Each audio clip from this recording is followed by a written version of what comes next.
In your opinion, what are the biggest challenges in stormwater management and kind of stream restoration today? Maybe I'll start with stormwater management. So at least in like Washington State, unique challenges that we're working through is really urbanization and degraded streams and receiving waters, and then trying to improve those.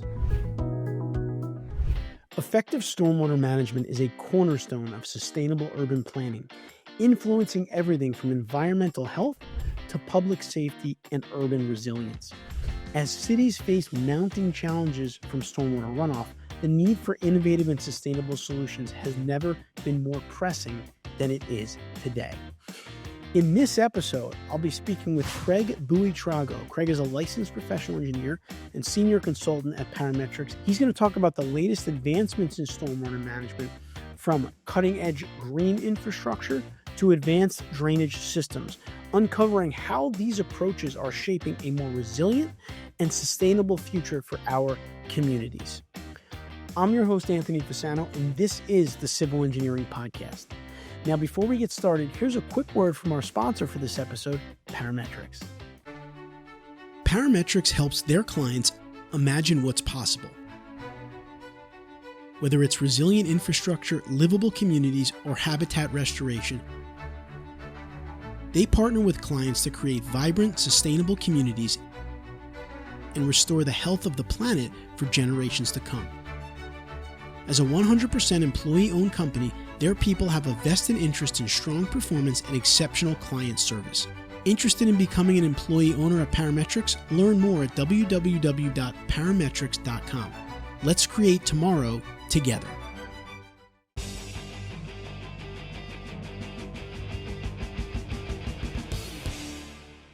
All right, now I'd like to welcome our guest onto the show for today. Craig Buitrago is a licensed professional engineer. He is a senior consultant at Parametrix and an expert in stormwater management and stream restoration. Craig, welcome to the Civil Engineering Podcast. Thanks, Anthony. Happy to join you today. Yeah, we're happy to have you here. And maybe you can start, Craig, by telling our listeners a little bit about your background and kind of what led you to the role that you play today, specializing in surface water management at Parametrix. Yeah. Thanks. Yeah, so I grew up in Washington State, Kent, Washington.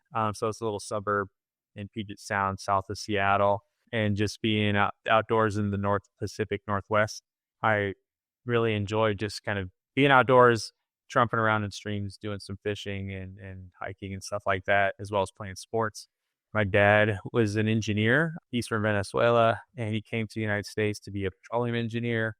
That was part of his background in education. So he was encouraged my siblings and I to do some sort of a science type of a profession. So when it came time for selecting universities, I was looking at all kinds of different colleges and thought, okay, I want to be able to do something that has some sort of a civil engineering degree. I was an athlete, played soccer growing up, and that was like my favorite sport, the one I was best at. And I had the fortunate opportunity to play at Seattle University. So I went there to have an engineering program. During that whole experience, it was a small school, so got to know my professors pretty well. There was a professor, Dr. Percy Chin, who was he taught our water resources one course. And in that whole process, I just started to really enjoy everything that was about ecosystems and that portion of water quality.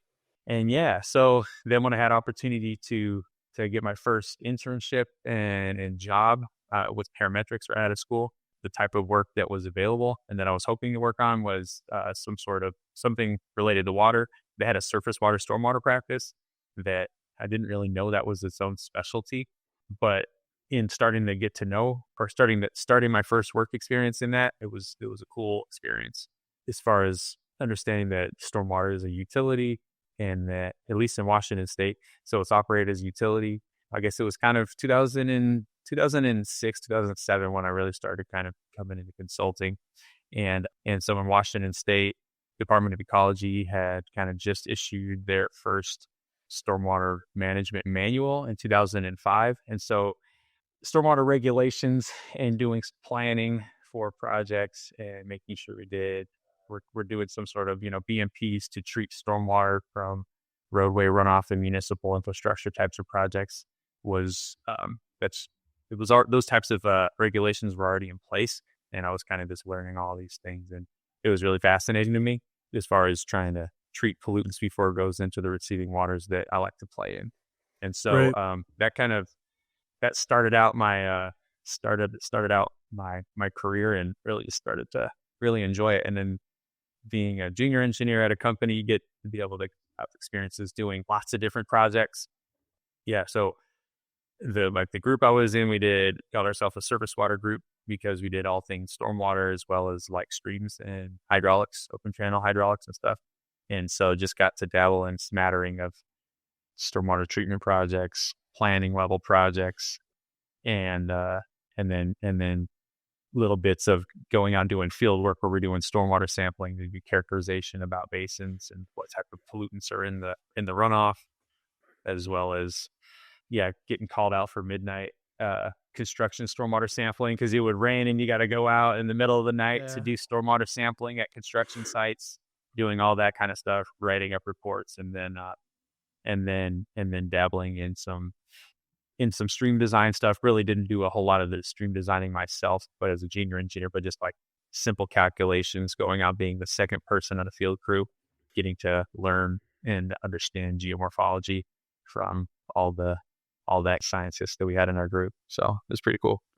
That's great. I mean, I think couple things. One, it just shows you how impactful like your teachers and professors can certainly be on your career and your life. Obviously, because for you, like you said, the one professor you really kind of resonated with and really enjoyed the content in that class, which I think is important. I think also it's nice that I think anytime your career is kind of connected to a passion, like if you're an outdoors person, like hiking, fishing, and now obviously working in stormwater and streams, you obviously have a direct impact on the quality of those things for other people kind of utilizing them recreationally. So that's a really cool thing.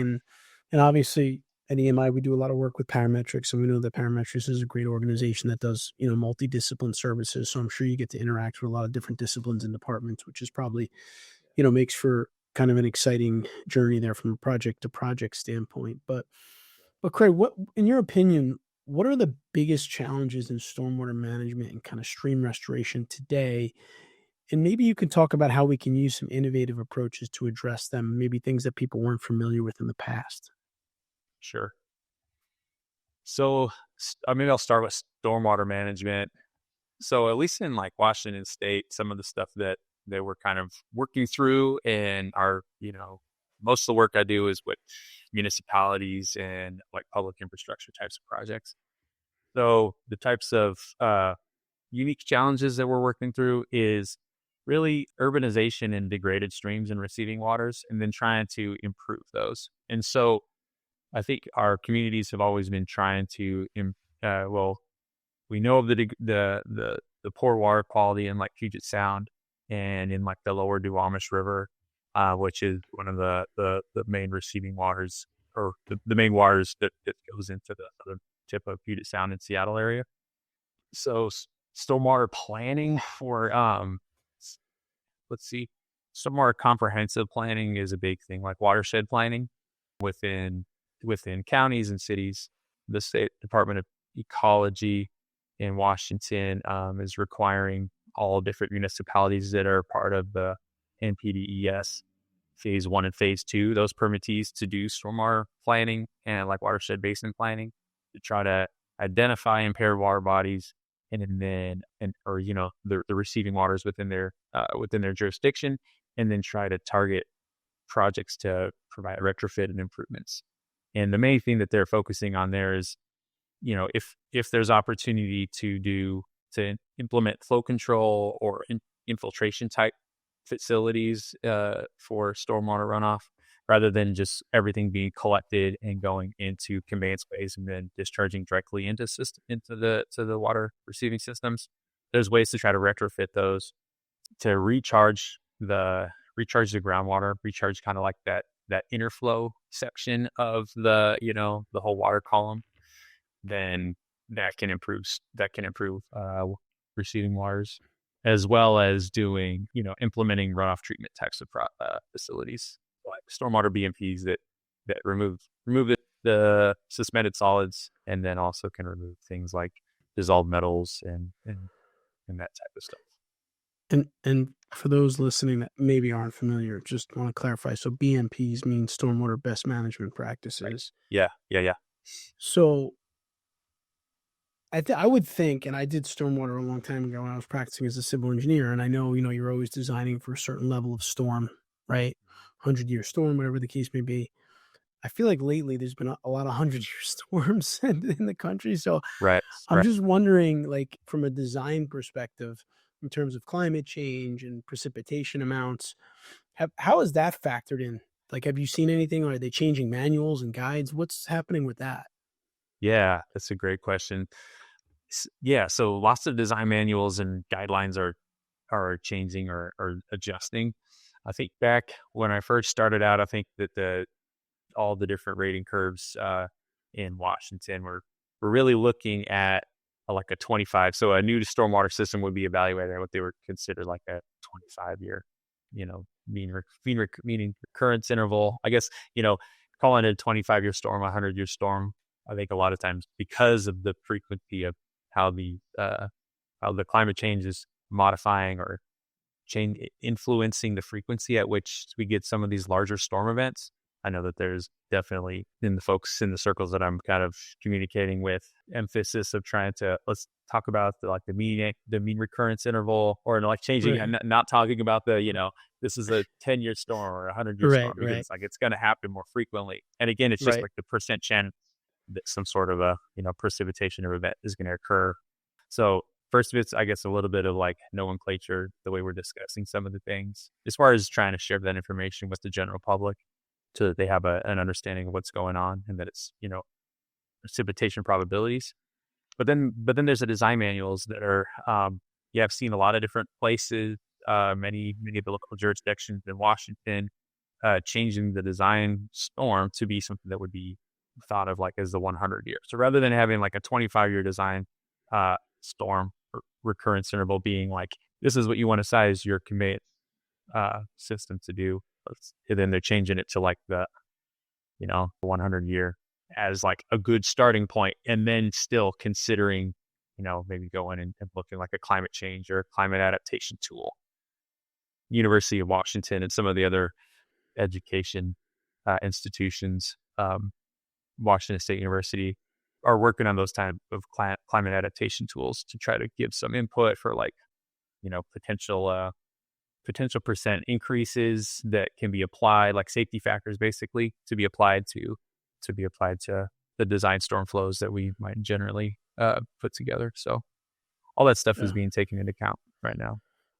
Yeah, it's a big thing. I mean, I know where I live, in the community where I live, in the past few years, twice now, the high school, which is a turf soccer football field, has gotten wiped out from storms, which hasn't happened, what didn't happen for a long time before that. And so, and the thing is like, this has obviously like a huge impact on a community, right? Like, school, the athletes, everything has to change, things get canceled. And so You know, I think a lot of times when we think about civil engineering and infrastructure these days, people are thinking about like, deteriorating roadways and bridges and structures, but we're not thinking about on the other side of it, climate and how that's impacting things like stormwater design and yeah, on the other side of things. So that's why it's just there's a lot going on right now in the civil engineering world. But I'm curious too. I meant to ask you earlier after your intro. You said your father was an engineer. How does he feel about you engineering? I'm sure he's proud of that. But what is his take on that? yeah.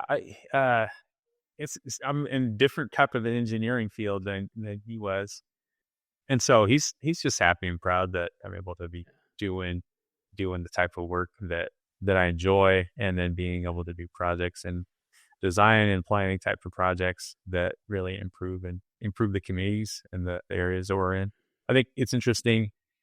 My family in general, sometimes when I'm talking about the stormwater stuff, it's kind of like a head scratcher because they're like, it's that type of a utility, similar to like any kind of a varied utility. It's the stuff that like no one really pays attention to until something Right. goes wrong or there's issues, kind of like what we're talking about with the flooding.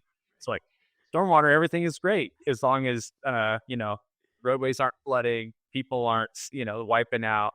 and things like that as a result, or roadways aren't wiping out because, culverts and tech systems are designed properly.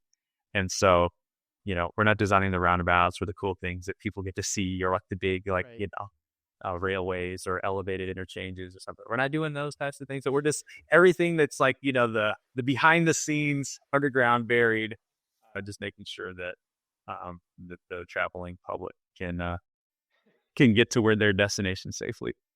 Right. Yeah. You only hear from people if bad things happen. Typically. Yeah. I remember when I was doing stormwater design and people used to say, oh, I dropped my ball down the sewer. And I'm like, well, I wouldn't really call it a sewer. It's more of a catch basin. And I'm like, you know what? It's not Yep. even worth the conversation. Exactly. Exactly. But, uh, but no, that's great. So let's talk a little bit about when you're thinking about non-motorized trails and roadways, stormwater for non-motorized trails, like, walking trails, biking trails. What are some of the factors that you consider when you're planning and designing stormwater systems for these types of, Yeah. avenues? Yeah. Yeah. So I always think of the stormwater design kind of two compartments. There's what we just were talking about, making sure that we have the ability to get the water off the roadways or the travelways for the safety of the traveling public, or for, whether it be a pedestrian use or, cycle, bicycles, or, whoever is using that on like a pedestrian type use facility, whether it be a sidewalk or a shared use path, non-motorized, or, within roadways. So like that's a one thing. And then the second thing being taking it from, the safety of the people public to then, okay, trying to improve the water quality of our receiving waters. So then, so I always think about the projects in those two different ways of what types of drainage ditches or catch basins and collection and conveyance system are we going to need to design to get the water to where it needs to go for the conveyance piece, as well as then there's the flow control. So providing, some sort of stormwater detention and flow control facility to mitigate for the impervious surface that's being added compared to like a shrub or a forested area that might get removed. A lot of times there's, non-motorized facilities, let's say as a shared use path or like a widened sidewalk that's a part of the roadway system. So many times we're just, the conveyance element of everything is just lumped into, and it's just part of the overall roadway design. But there's also portions where we're doing separate facilities that are, let's say, in a natural area, or let's say like a rails to trails type of thing where you have old railroads that are been, being converted into a regional trail type of a facility that's, let's say, is going to be a paved facility that's going to have like amenities and, be able to experience like maybe like a more natural setting. And then though we might not have to do like a runoff treatment piece to clean the runoff, clean up the stormwater runoff, but there's going to be some sort of, how are we addressing the flow control element? So are we trying to get the water into the ground, through infiltration types facilities? So a lot of Right. this, so in the planning level of projects or the preliminary design, it's a lot of like siting, identifying what the requirements are going to be, citing the location for where our facilities or best management practices are going to be placed, to just, does the project have enough area footprint? Are we going to have to, put underground facilities in? Or we're going to need to go and identify right of way or property that might be needed to be acquired, or, that kind of a thing. So those are the types of things that we think about. Interesting. So basically, and this is probably, I would imagine, a good approach for any stormwater project, but thinking about the end user, obviously. So, if it's a roadway, someone Mhm. driving on that road, we don't want them to be affected by storm water in a negative way when they're driving, so they could drive safely, walking, biking, whatever the method of communication is. But then secondly, whatever stormwater practice you put in place to detain or modify this flow of the water to make it safe, you then have to think about ultimately when you Yeah. discharge it into the environment that it's at the proper quality, and that it's not because you've maybe changed natural drainage patterns, you don't necessarily want that to That's change right. the quality of the water on the other side Yeah. of it. So I think Yeah. that's an interesting That's right. big picture way to think about it. So in terms of low impact development or LID techniques, because that's something that we hear a lot about these days, talk about what that means and how it can be used to kind of enhance sustainability and stormwater management for urban infrastructure. Yeah. Yeah. So low impact development, LID. Another term can be used throughout the country is green stormwater infrastructure, or GSI. They're similar terms. Maybe don't mean the exact same thing, but they're all similar terms and sometimes get used interchangeably. Within urban settings, the idea, so low impact development, if we're not within an urban setting, if you're in a more undeveloped area, the idea hopefully is to try to design a site to be developed such that you maintain and preserve as much of the natural drainage system as possible. So trying to, like, if you have a forest or trees, rather than clear cutting it and just saying, all right, we're going to clear cut it and then we'll replant a bunch of trees. It's trying to be aware of what are, is there a wetland on the area? Is there a nice forested section of your project site that you could leave alone? Designate that as a Like trying to tract. maintain like native areas as much as That's possible. right. Yeah, because forest and all the native vegetation does a good job of, and I think we're seeing the in a lot of the stormwater planning that we're doing, we're seeing some of the benefits and the maybe like things that we understood was like a negative impact to stormwater and just runoff in general, of the removal of forest or just tree canopy cover. It's just a good thing as far as the precipitation, evapotranspiration type of stuff that happens. Like if you ever, if you're in a storm and you're in a big heavy rain event, that's, not a windstorm that's going to blow a tree over. But if you're in a big rain event where you can get underneath a tree, you realize, okay, you're going to not get wet at all. But you could see over on the roadway, man, look at that. You got a half an inch of water flowing on the road, or whatever it is. But you can see how much this tree takes up and soaks up all that water, or just provides a cover, right? So so as far as like low impact development, the idea is trying to minimize the impact to the land that's going to need to be developed.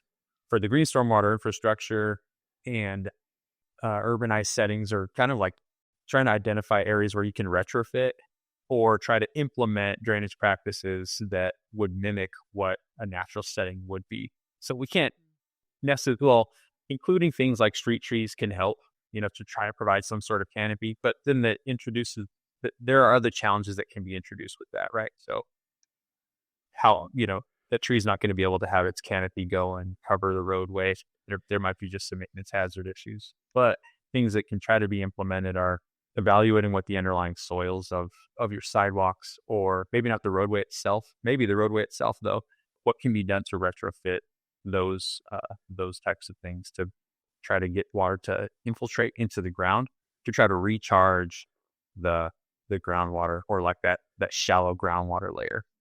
Because I think that's something that's just missing in urbanized environments, is the amount of groundwater recharge that can then help and improve water quality of receiving waters. That's interesting. Yeah. I mean, I think that there's a lot of things you can think about in terms of native plants, and especially just on your own property. I mean, I know for me, my wife and I were putting in a new kind of landscaped island in the front of our house last year, and my wife's also a civil engineer, and she's like, "Oh no, we can only." I wanted to use I'm like, "Oh, the neighbor has some nice plants. Maybe we should get them." She's like, "No, I want all native stuff." And I'm thinking to myself, like, "Oh gosh, this could be a process." But what I learned about it is really important to maintain native plants in your area.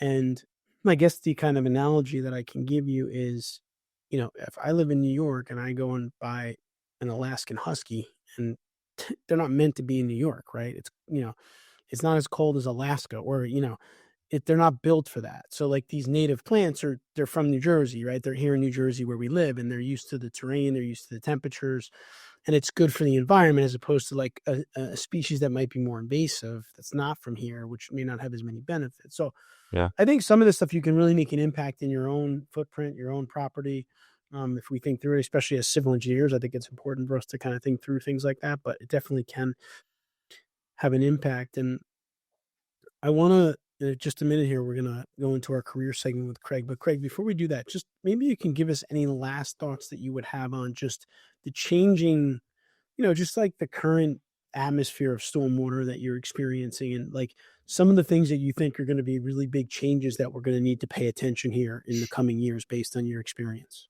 Yeah. Yeah. I think maybe it's going to be a couple of different things. One of it being the type of treatment, best management practices that are implemented, and how those might change or adjust. I think, well, I know that in Washington State, and there was some folks at Washington, I think it was Washington State University, that were doing some research trying to determine what was like what was the particular parameter that was really causing fish mortality. The result of the study is this 6 ppd element that's like part of tire. It's a chemical that's included into tire for tire production, that when it wears out and then it oxidizes and turns into 6 ppd quinone, has a very acute high mortality for coho salmon, which in Washington State's a really important type of fish. So that, well, not just important type of fish, it's one of the ESA listed fish, and it's just something that is, as we're doing stream restoration projects to try to improve, fish access to habitat, foraging habitat, and spawning habitat, and so on. We want to make sure that we're treating the roadway runoff so that way we're not, also, dumping polluted water that's going to kill those fish right away. So I think that because that's such a new chemical parameter of interest that we're trying to in Washington and so on, we're looking for, and there's some science and there's some research projects that are going on to try to identify what types of treatment facilities are going to, or what types of treatment mechanisms are going to be able to remove that pollutant, so that way we can have improved, or so that way our projects will truly be protecting all the aquatic life. But there's this, that's early on enough that we're just a little bit of waiting as far as on the design engineering side. So that's some stuff there. I think what we mentioned a little bit early as far as the climate change, the climate adaptation for stormwater, existing stormwater infrastructure that was installed back, let's say the 20s or earlier, when cities were in development, was still, was initially starting Puget Sound and other places, maybe even later, other, parts of the country. But just as the climate's changing, we get different types of rain patterns, different rain intensities, trying to work with our communities to design resilient systems that, as part of, let's say, their infrastructure asset management, that they're keeping an eye on it. And if pipes are getting to the end of their usable life, then evaluating and saying, well, should we increase the pipe size and not just replace what the current thing is, or whatever that might be, to account for some, Yeah, that's interesting. I mean, lots of stuff to think about, really. And I think what's interesting about it to me is when you think about civil engineering, and I have nothing against bridges and buildings. I mean, we have people talk about them all the time on the podcast, but I do think that the initial reaction of people when they hear the word totally. civil engineering is to think about bridges and buildings, which is a big part of it, civil, structural. But there's so many other things, like what you just talked about, is working on, water quality that's going to affect the population of salmon in Washington, which is not something that if you heard civil engineering, someone would immediately think of. So, my point just being that civil engineering is a pretty wide profession that encompasses a lot of different areas. And even if you're listening to this and you've been practicing one area of civil engineering for a long time, it doesn't mean that you can't switch and try something else. I mean, that's the nice thing about this profession, is you don't have to go back to school if you're going from one area of civil engineering to another necessarily, right? There's things you can learn on the job if you have the foundational background. So, all right. So we talked a lot about stormwater, some of the things that we need to think about in the future with climate change, pollution, water quality, low impact development, and trying to really preserve native areas. So what we're going to do now is we'll take a quick break. We'll come back with Craig and we'll put him on the civil engineering career hot seat, and then we'll wrap this up. We'll be right back.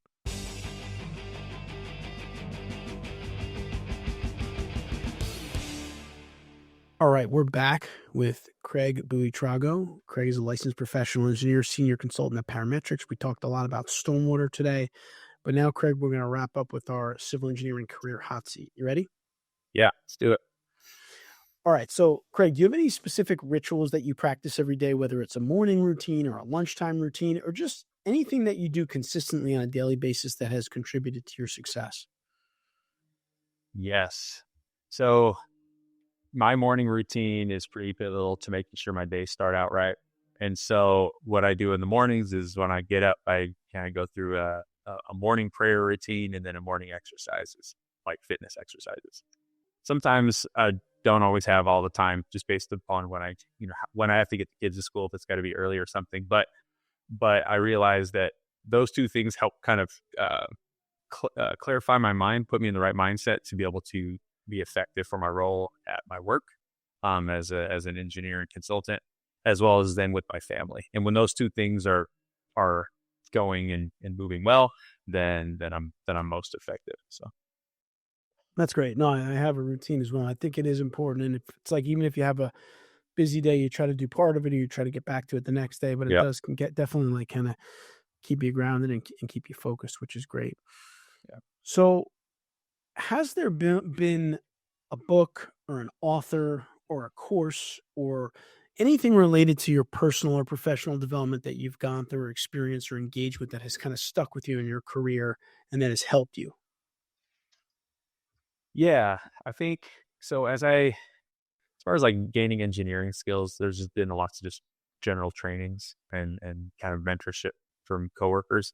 But as I started to want to have more like of a leadership role within my profession and things, there's talking amongst my siblings and friends and different folks, came across a book called Dare to Lead by Brene Brown. And in that book, just the way that she discusses how to have conversations and how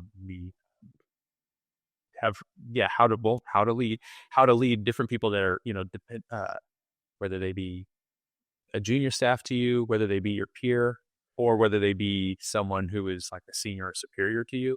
I think that's helped me out a lot. I mentioned earlier that I was able to play soccer at Seattle University. Going through that book and read, just it allowed me to kind of reconnect a bunch of lessons that I learned as an athlete and in my project or in my sports teams.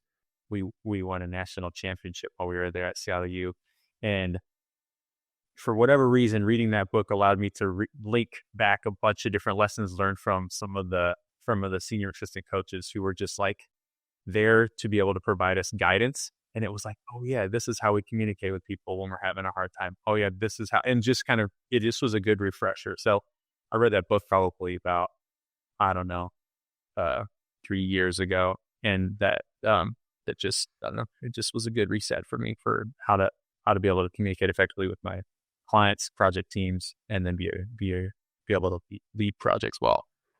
That's great. No, I like that idea of being able to effectively kind of communicate up or down, depending on if it's, someone you're leading or someone who's your supervisor. I think Yeah. that's an important part of leadership. So, Craig, thinking back to your managers of the past, and you don't necessarily have to name names here, but just thinking about your favorite manager or managers, what was it that made them your favorite? We're trying to understand like what makes for really good managers and leaders in the civil engineering world. Yeah. So I can think of two people. And so the first is my first manager, Julie. And I'll say what was so effective for me was she's kind of was a mid-level engineer and was able to communicate and relate to me as both a young engineer because she was close enough to it and remembered like a lot of lessons learned and gave me some good kind of tips to be a good to be a professional. That was one huge thing. The second thing is she did a good job of relating to me as a young parent, right out of basically right when my wife and I got married, basically right out of school, first job, had our first kid in about a year. And so trying to juggle life as an engineering consultant, where I was saying like, you know, we did stormwater sampling, and if it, Right. if the rain happened and we needed to go out to the sites to take water quality samples, middle of the night, dinner time, whatever it was a bit of a disruption. But she had already done some of this stuff, so she just kind of helped me, coach me through, gave me good kind of some life personal tips. So That's great. that was huge, and I think that was something that I wasn't really anticipating. I did talk with my parents a lot about work, about their work and their career experience growing up, and so I kind of always thought of it as like work or just work people. I come home and then I get to know about, but it was really cool early on to get that blend of the two, and that was a big deal for me. That's great. Yeah, I mean, I think that's important. Your first manager when you go into the industry, because like you said, you're young, you may be starting a family, you're starting a career. Obviously, in our industry, at some point too, you're going to start maybe studying for the PE exam, which is a whole nother thing that you're taking on. So I think having that leadership slash mentorship when you start your career is really important. Yeah, yeah. And then I had another one, probably about, I don't know, 6 years, 7 years in. Had a new manager, and he was an older guy named Paul. So he's had plenty of years, probably about like 30 years experience, and being a consulting engineer, by the time him and I started working together. And I think his way of kind of teaching and mentoring was through like, hey, let's go sit down for lunch and we'll just talk through things. And a lot of his teaching was through storytelling.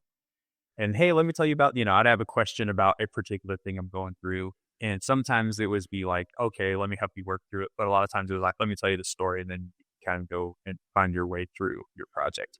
And for me, that was a really effective way, or is a really effective way, because of just the way I grew up. I kind of like that kind of, I don't know. It really resonated with me. The other bit is through that he just provided me some, like, I was ready for project and career growth, and he helped put me in positions with project opportunities to take on the lead for project design, delivery, project management, and like leading project pursuits. So like trying to do all the different things as a consultant does. And so he was patient, and really kind of coached me through all the good moments, and was there to celebrate and help guide me through some of the challenging ones where, yeah, you lose a project and you're kind of bummed on a pursuit, and like, here's the perspective on it, all that stuff. But yeah, those are the two folks that really helped shape That's me. great. Yeah, I think that's great. I mean, I think some people really like the storytelling approach because it's nice to see examples and hear past stories from people. Sometimes it's a little bit more relatable, for you, especially as an engineer when we're used to getting a lot of equations and numbers, and now we can put some peoples and faces to it, which is great. Yeah. So, Craig, the last question we have for you today is if you were to get into an elevator with an up and coming civil engineer and you had about 30 to 40 seconds with him or her to give some career advice based on your career to date, what were some of the things you'd say in that short period of time? Yeah. So I would say, first, listen, take notes, and ask questions. I think that was career advice. I don't know. It was like my first day as an intern was what was given to me. So I carried around my pad and took lots of notes, and learned how to ask questions, not knowing how, but just learning how to ask a lot of questions. I think that's super important. Teaches you, it helps the other engineers understand that you want to learn and that you are learning, because your questions start to change and they improve as far as like what you're asking. That's and then being a good listener, knowing how to be, or learning how to be a good listener, is important as an engineer. So we're not just always telling people what we think the solutions are, but we're trying to hear what they think, or hear what their problems are, and communicating back that we understand what they need, what their needs are. And then I'd say the second thing is, uh, make the effort to build a network of trusting relationships with colleagues. I think that's really paramount to success. It'll allow any engineer to be able to gain confidence within their discipline, within their skills, and then also with that confidence, then they'll have opportunities. They'll be willing more so to take chances on new opportunities, because you got people that are able to coach you, give you some feedback when you're trying to do something new and work through challenges. So Yeah, that's great. And I think the last one, our relationship building is really important. I mean, obviously, I think for every industry, but I think in civil engineering, your relationships really mean everything in terms of projects and, mentors. But I do think that first point you made was really good in terms of, the ability to listen to people is important because we deal with the public, right? We deal with hmm citizens. We got to be able to yep, listen to people in that way. And the thing you said first in terms of, really just being a sponge in your yeah, career early on, but I think all throughout and just, yeah, asking questions, taking note of the answers, trying to apply different things in your career is important. And, we talked today a lot about how industry's changing, right? Climate's changing, things are changing. So it doesn't matter how hmm long you've been out of school, yeah, you may have to do new stuff. So, right, we yep, kind of have to learn as civil engineers yeah. from the day we start our career till the day, we retire at some point. So all good stuff there. So once again, Craig Buitrago. Craig is a licensed professional engineer, senior consultant at Parametrix. Craig, thanks so much for spending some time with us today on the Civil Engineering Podcast. Thank you, Anthony. I appreciate it. It's been a nice visit. I hope you enjoyed my conversation with Craig. Stormwater is a big deal in civil engineering, and it's only going to get harder with climate change, water quality, and other issues that are going on in the world today. It's an exciting profession. I'm glad that he was able to give us a peek inside of it. And if you enjoyed this video, please subscribe to our channel here. We do put out videos like this on a weekly basis to help engineers become better managers and leaders. I'll see you next week.